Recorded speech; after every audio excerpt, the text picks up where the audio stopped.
Welcome to Everyday Car Guy. Today we're testing a Hyundai Tucson. So come along for a ride and I'll show you what this car is all about.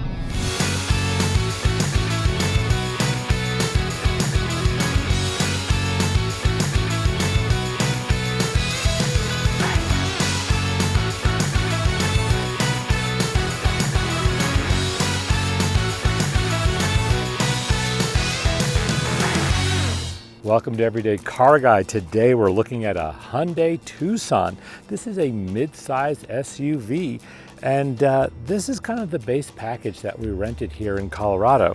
I'm out here in Colorado with my family doing a little vacation, and I rented the Tucson because we needed a car that could fit 4 people and a lot of luggage. This is the car that could fit 4 people and a lot of luggage very comfortably.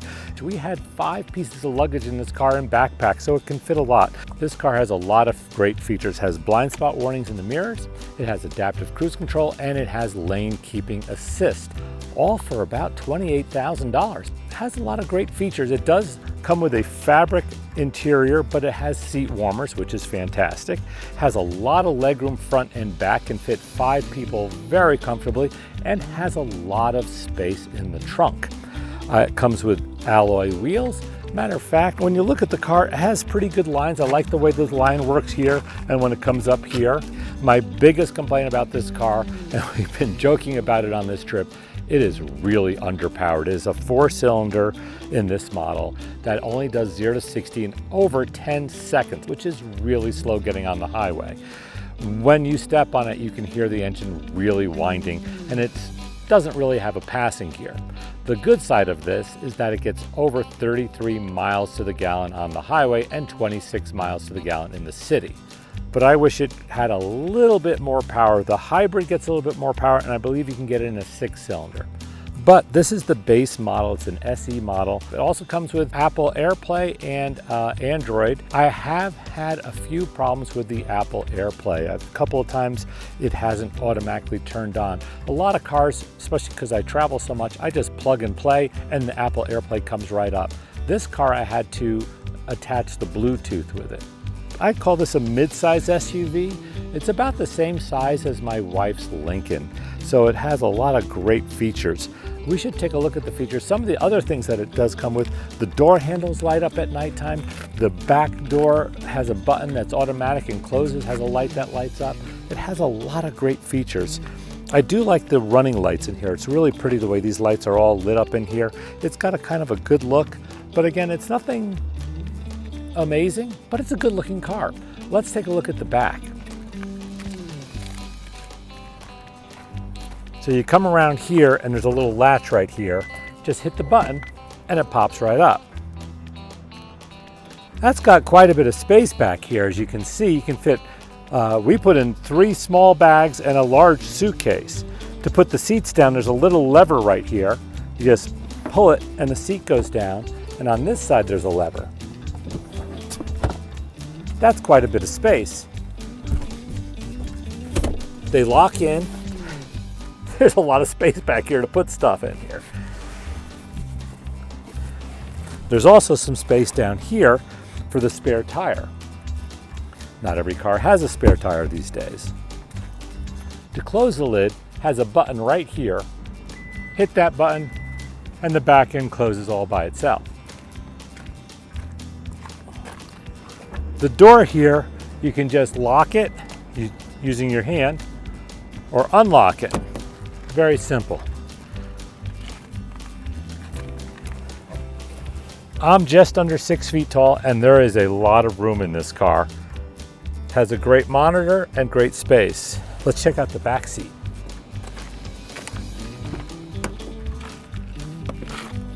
Now the front seat is set up for a person who's about 6 feet tall. But you can see there is plenty of leg room back here. I have a lot of leg room. You can easily fit 3 people back here. There's air conditioning and power supply. Plus, you have your cup holders. Let's take it out for a spin.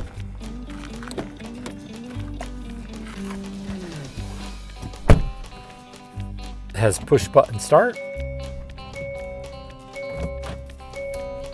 which is really good. It's got plenty of room inside the car. Has good room in the back seat and the front seat. I like all the tech in this car. Some of the Hyundais have more tech, but this is a kind of a low-end Hyundai Tucson. It has the power liftgate in the back, which is fantastic, which as a matter of fact, it's lit up at nighttime, and so are the door handles, which I really like, which you find in much more expensive cars. If you're driving back and forth to groceries and stuff with the seats up, you can put a lot of groceries and suitcases in the trunk. We actually fit one large suitcase and 4 small suitcases and 2 duffel bags. That's a lot of stuff back there. And that's with the seat up and 4 full-size passengers. It's been very comfortable to drive. It's gotten great gas mileage. Interface was pretty easy to use. I think that it had a lot of different modes in the different drive modes. Had sport mode, eco mode. One of my problems with this car was the Apple AirPlay. Sometimes it worked fine, and other times I was having a hard time hooking it up. I used a cable, which normally works fine on rental cars, but I just had some problems on this one. It handles pretty good for a car of its size. It rides very smoothly. Again, it has a lot of engine noise because the engine is underpowered. The car has a good turning radius. I've made some really good U-turns in this car. I will say this, the brakes were fantastic. I do love that it has blind spot warning in the mirrors, which is very healthy because it does have a bit of a blind spot in the back corner there. My other problem that I had with this car is locking it remotely. Many times it would lock remotely, and sometimes I guess I didn't hit the button right, I don't know. Or the worst was I came up to the car, unlocked it, then locked it, and then couldn't unlock it again. Had to use the key fob. Don't know why, couldn't figure that out. A couple things that I absolutely loved about this Hyundai Tucson, and that is the adaptive cruise control and the lane keeping assist. It did a fantastic job on the highway. I didn't let go of the wheel, and the car would hold its lane, and it kept really well with the traffic. When traffic slowed down, it slowed down too. You put your cruise control here and then your lane keeping assist there. And as you can see, when you put the green light shows up here for the car, and it's holding its own road without anybody holding. I don't like to do that too often. It's more for demonstration only. The dashboard is analog, which is fine, but it has a centerpiece that's all digital, so it's easy to read your miles per hour, how many miles till empty. This car doesn't have a lot of buttons all over the dashboard. Matter of fact, even the steering wheel seems to be much more simplified than other steering wheels, so I'm pretty cool about that. But I like the dashboard. I like the way the lane keeping assist shows up. It's really neat looking. Did very well going up the mountains. We did have to downshift a few times, which was, made a lot of noise, but it did get up the mountains, and we got good gas mileage, so I really like that. I would give up a few gas mileage points just to have a little bit more power. That is my biggest problem with this car. It's underpowered. So if you can get the bigger engine, I would go for it, and I would also get the 4-wheel drive. We rented this car at the Denver airport, and then we started exploring Colorado. It's been actually a nice, comfortable car to drive. I cannot say enough nice things. For the price of this car, you get a lot of bang for your buck. Speaking of Colorado, we used this car to travel all around the state. On the road with the Everyday Car Guy. We went to Colorado on vacation. Our first stop was Denver and had to go to Coors Field and see the Colorado Rockies game. The next day we went to the Denver Botanic Garden, a beautiful setting to walk around and just relax. That evening we drove down to the Red Rocks Park and Amphitheater. The amphitheater was built right into the side of the mountain back in 1936 and is a must-see venue for just about any band. Moving on, the next day we traveled down to the Royal Gorge Route Railroad, about an hour outside of Colorado Springs. We had a blast riding in an antique train car and having drinks and viewing the landscape. We stayed at the Cliff House near Manitou Springs near Pikes Peak. Built in the late 1800s, the Cliff House had a great breakfast in their dining room, and we had dinner out on the porch in the evening. The town of Manitou Springs is filled with shops and restaurants.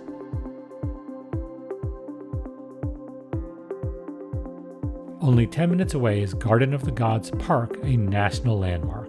There are tons of easy trails to walk on surrounded by majestic rock formations.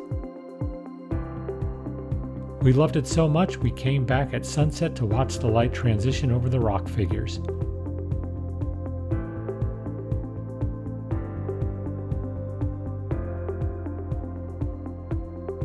And yes, I love to get a great photo. Next stop, we went up to Estes Park. We had to check out the Stanley Hotel since I did a documentary on the Stanley Steam Cars years ago. I put a link below to that video. Checking out the Stanley Hotel.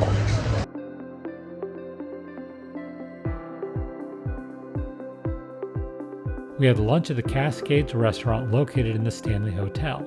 I tried the elk and bison chili, which was out of this world. We went on an electric bike tour of Estes Park and were lucky enough to be in town for the local rooftop rodeo.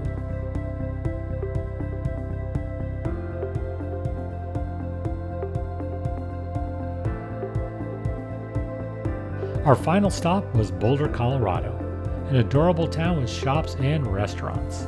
I promised my wife that we would do the Liberty Puzzle Factory tour. These puzzles are wooden and have many pieces that have cool shapes that tie into the theme of the puzzle's picture.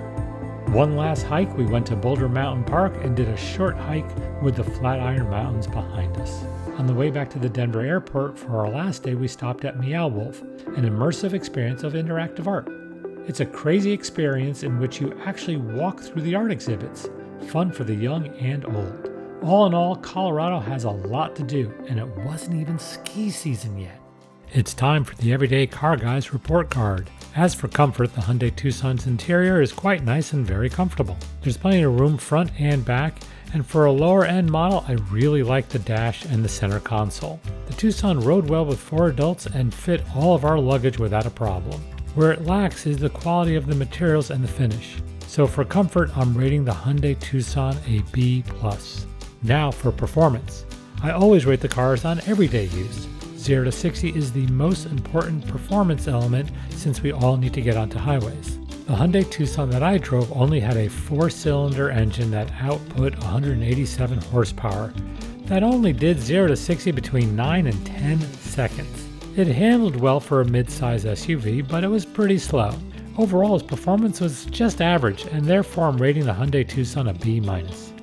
As for economy, the Tucson gets 32 to 33 miles per gallon on the highway and about 25 miles per gallon in the city. The hybrid gets 38 miles per gallon both city and highway. For a car of this size to get 32 miles per gallon on the highway, I'm impressed. So for economy, let's give the Hyundai Tucson a B+. Let's talk about design. On the outside, the Hyundai has an average SUV look. Nothing special, but looks like many other midsize SUVs. But that's fine, you're not paying the price of a Lincoln or a Porsche. The interior is nice and has plenty of room front and back. If you move up to a more expensive model, the materials are much nicer.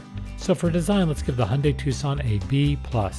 For value, the Hyundai Tucson starts under $29,000. That's a lot of car for the money. If you need a car that can handle 4 to 5 adults with luggage, this car works. And the basic tech that comes with this car is incredible. So for value, I'm rating the Hyundai Tucson an A+. Overall, the Hyundai Tucson gets a combined grade of a B+. Hey, thanks for joining me today on Everyday Car Guy. If you want to see more shows like this, hit the subscribe button below. Until next time, drive carefully.